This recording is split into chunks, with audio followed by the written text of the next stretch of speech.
O desenho que eu vou falar hoje, efetivamente, é uma outra folha, né, que eu estou colocando aqui em separado.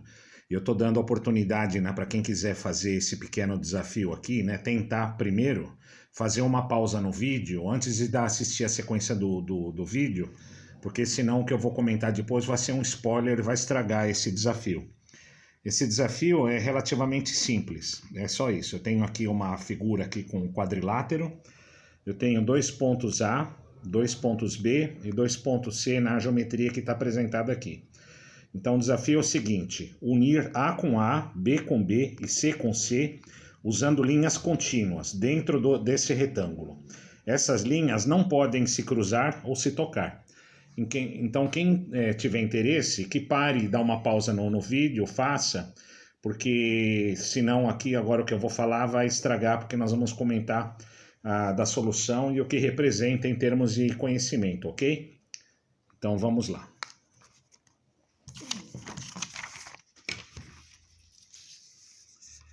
Aqui a solução, né, desse desafio, eu estou chamando aqui de tal, logos unutrino, universo, movimento e jogo vital. A solução, uma das soluções, que tem uma outra que é espelhada, está aqui. Eu estou unindo A com arco voltado para baixo, B com um arco voltado para cima, e C com C fazendo uma espiral quase como se fosse uma letra S, espichando um pouco as pernas nesses dois quadrantes opostos dessa figura. E a particularidade, né, interessante dessa figura, eu tentei manter aqui mais ou menos o mesmo tamanho. Esses dois polos de C por C aqui, ele tem esse diâmetro aqui, dessa figura aqui do Tai Chi, que é a famosa figura do Yin Yang. Esse arco de A por A aqui, voltado para baixo, eu estou considerando um arco, né, descendente. Aqui eu estou representando nesse ponto aqui, esse arco aqui, o lado direito desse perímetro. O arco B com B aqui, eu estou representando, né, como arco ascendente. Então está nesse trecho aqui, claro aqui, do lado esquerdo. E essa figura interna aqui, ele tem essa envoltória aqui do Teiji central, mas com esses dois prolongamentos aqui no quadrante saindo um pouco aqui dessa figura, porque aqui o que nós temos é a figura, né, do Tai Chi, né, do Tao com Yin Yang, casado junto com um quadrado, né, que é uma matriz quadrática. Então nós estamos unindo as linhas femininas, né, circulares com as linhas masculinas aí retilíneas. E esta base que é o quadrilátero, eu estou aqui chamando aqui a matriz elemental universal, né, com os 4 Maharajas, né, os Devas, né, das grandes direções cardinais, ou o cubo negro, ou o Kem da alquimia egípcia, ou a Madonna negra também, e a mandala das iniciações. E se nós olharmos essa figura aqui, ela assemelha muito a nossa própria galáxia Via Láctea, né? Sendo que o nosso sistema solar aqui, né, ele está num desses braços aqui, que é o braço de Órion, orbitando, né, dando uma volta a cada em torno de 250 milhões de anos. Esse arco AA aqui, eu estou colocando aqui um arco descendente. Ele representa a involução do ser no não ser, que é o processo da Pravriti Marga, né, no budismo, né, na cosmogênese. Ele também representa tamas ou inércia, o sal na alquimia, o corpo e a cor vermelha, que é a cor vermelha de tamas, e se relaciona ao terceiro logos como a encarnação, né, do ser na forma, atividade inteligente aqui da natureza.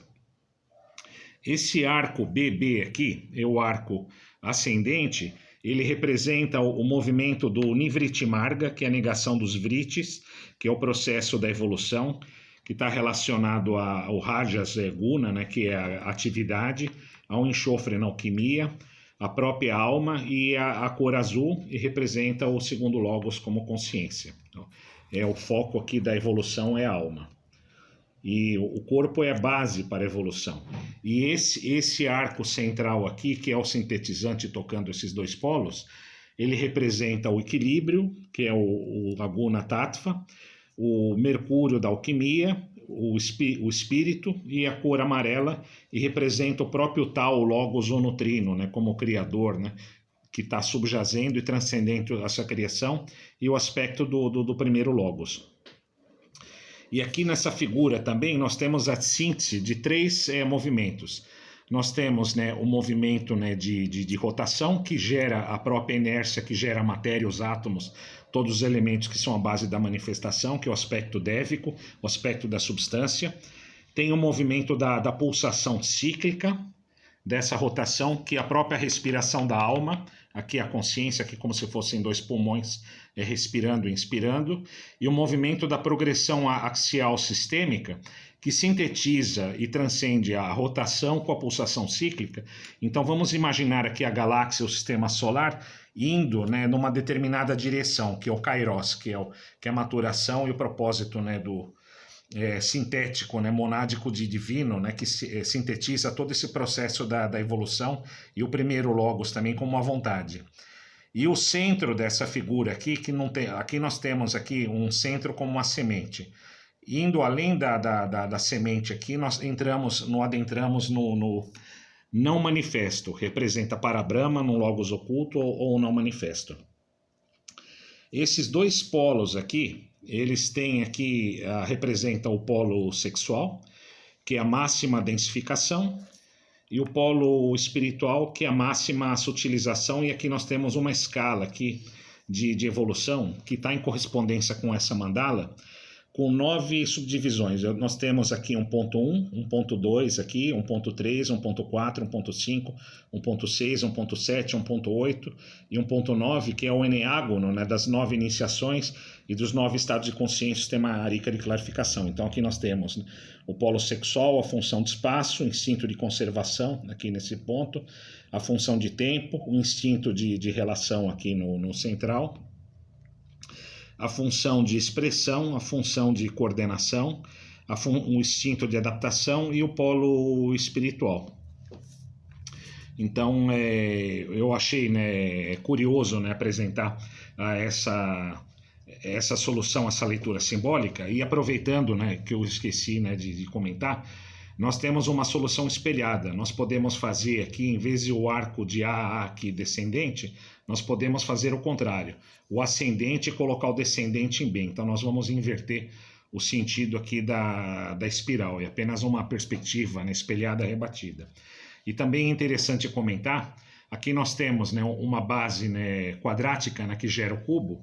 E o cubo, ele tem, né, 8 vértices, que aqui no caso aqui nós temos 8 segmentos de curva nos 4 quadrantes, e tem 6 faces também, né? Então, as 6 faces do cubo, quando nós pegamos o dual do cubo, nós temos um octaedro, que é a Merkabah de Mercúrio, o elemento o ar, que é a alma, né, que está navegando nesse processo todo.